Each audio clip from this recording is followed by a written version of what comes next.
आज की इस वीडियो के अंदर हम उत्तराखंड के मुसलमानों का इतिहास जानेंगे। उत्तराखंड के अंदर मुसलमान टोटल पॉपुलेशन का 14% हिस्सा फॉर्म करते हैं। ये 2011 का डाटा है।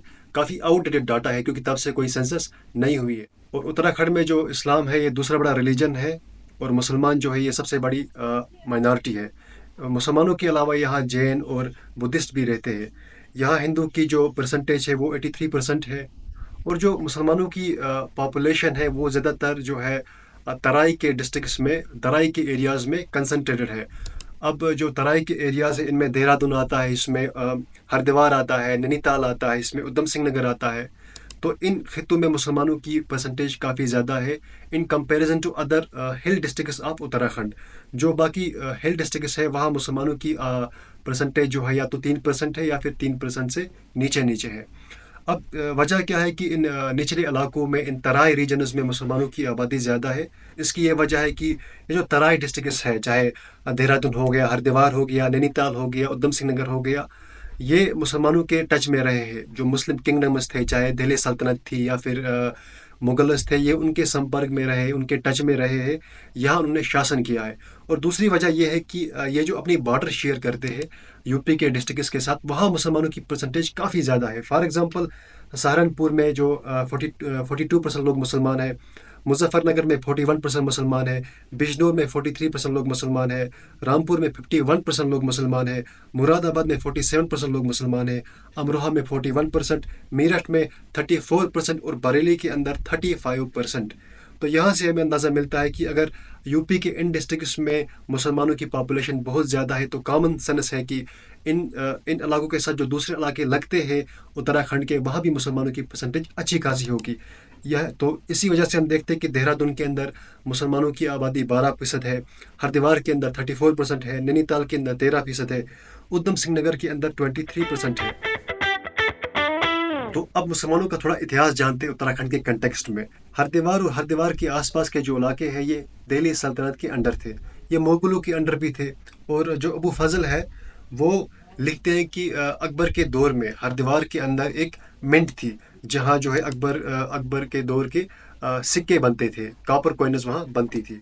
17वीं सेंचुरी की बात है कि उत्तराखंड में सुलेमान शिकू आए। और जो सुलेमान शिकू थे ये दारा शिकू के बेटे थे। ये यहाँ रिफ्यूज सीख करने के लिए आए थे। और गढ़वाल के जो बादशाह है उन्होंने उन्हें अलाउ किया। और इस तरीके से जो है सुलेमान शिकू, उनके बेटे, उनकी फैमिली, उनके खादिम, उनके बाकी सर्वेंट्स, ये पहली ऐसे मुसलमानों का ग्रोह बन गया जो खासकर गढ़वाल के अंदर आके आबाद हुआ। राहुल संकृत्यायन कहते हैं कि जो गढ़वाल के मुसलमान हैं ये निचले इलाकों से, निचली वैली से और मेनलेट से यहाँ आके आबाद हुए हैं। ये मस्जिद कहते हैं कि इन्हें यहाँ के बादशाहों ने यहाँ बुलाया था। ये यहाँ डिफरेंट पर्पज सर्व करते थे। ये यहाँ चूड़ियाँ बनाते थे, ये यहाँ नाई का काम करते थे और दीगर काम यहाँ करते थे। 1910 की बात है, ब्रिटिश गढ़वाल के अंदर 4411 मुसलमान थे। 1757 की बात है, नजीबुल्ला ने जो है देहरादून और देहरादून के आसपास के इलाकों को इन्वेड किया और यहाँ रूल किया। उनके दौर में यहाँ काफ़ी ज़्यादा डेवलपमेंट हुई। और उनके दौर में जो ये खित्ते का रेवेन्यू है वो 1,20,000 तक बढ़ चुका था। और उन्हीं के दौर के अंदर जो रोहिला आर्मी है वो यहाँ सेटल हुई थी, वो देहरादून के अंदर सेटल हुई थी। थोड़ा आगे जाते हैं, 1882 की बात करते हैं। 1882 में ब्रिटिशर्स ने नैनीताल के अंदर एक जामिया मस्जिद बनवाई थी अपने ब्रिटिश सोल्जर्स के लिए। न सिर्फ इतना बल्कि एक हिस्टोरियन है पिथौरागढ़ से जिनका नाम है पद्मा दत्त पंत। तो ये लिखते हैं कि ब्रिटिशर्स ने अपने साथ यहाँ बावर्ची भी लाए थे जिन्हें वो खान सामाज कहते थे। वो ये भी यहाँ सेटल हुए थे।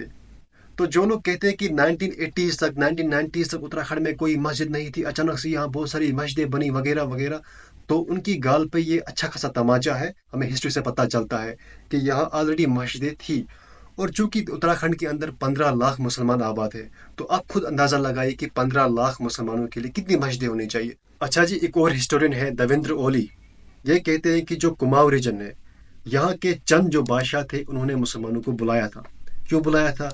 उन्होंने यहाँ बुलाया था मुसलमानों को ताकि वो यहाँ उनके लिए चूड़ियाँ बना सके, नाई का काम कर सके, दुकानें डाल सके, दीगर काम कर सके। तो इन लोगों को यहाँ बुलाया गया था। और जो ये बैंगल मेकर्स होते हैं इन्हें यहाँ मनिहार कहते थे। तो ये लोग आज भी यहाँ आबाद है।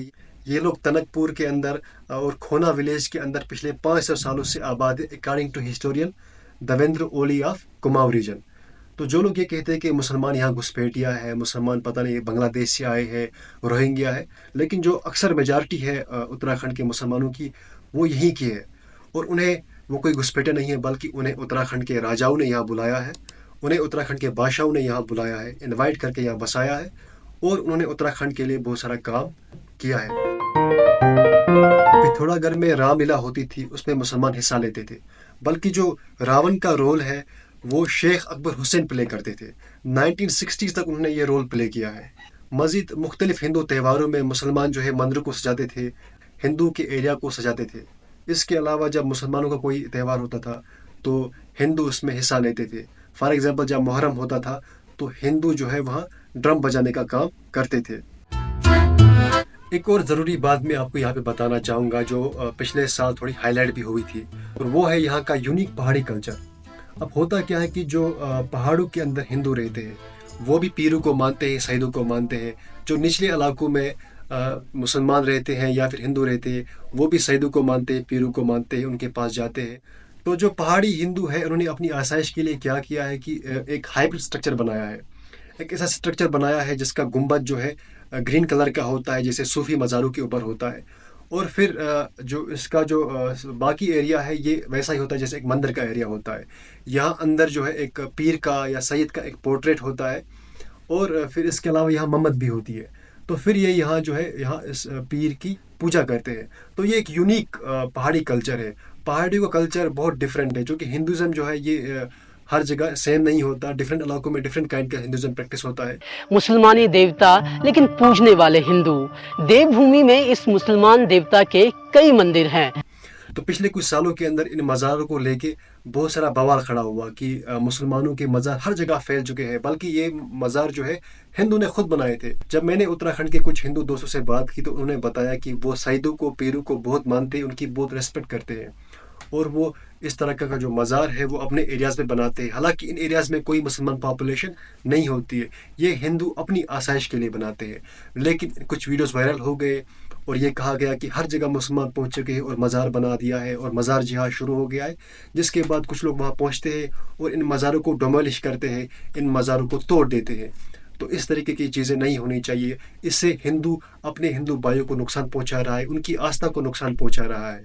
मज़ीद मैं और दो कम्युनिटीज़ की बात करना चाहता हूँ। एक है वन गुज्जर और दूसरे है बल्ती समुदाय के लोग।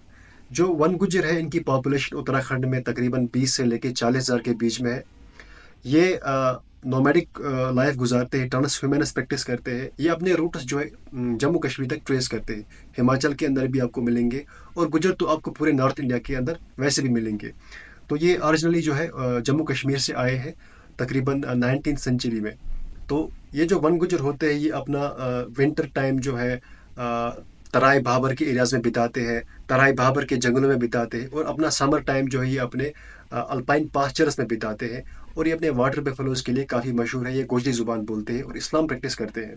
मज़ीद इसके अलावा एक और समुदाय है जो जम्मू कश्मीर से बिलोंग करता है और यहाँ के सेटल हुए हैं, वो है बल्ती समुदाय। ये जम्मू कश्मीर के बल्तिस्तान एरिया से यहाँ आए हैं।